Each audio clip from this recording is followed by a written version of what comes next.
So mga boss, tuturo ko sa inyo kung paano i-correct itong lag ng Tekken Dark Resurrection. So ganito lang gagawin nyo po. So i-press nyo tong right joystick and then punta ka sa game settings. So ang gagawin mo mga boss, itong auto frame skip, dapat yan naka-check. So i-check mo yan siya mga boss ha. So balik tayo sa game. Continue.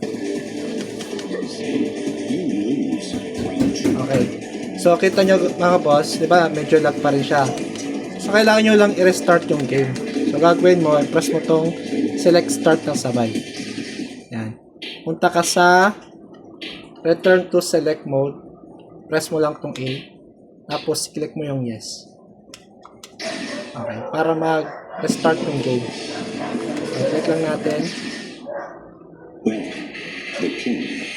Balik tayo din sa ating game. Get ready for the next battle.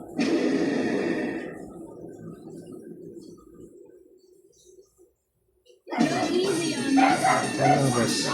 Okay na siya. Round 1. Ayan, mabilis na siya, diba?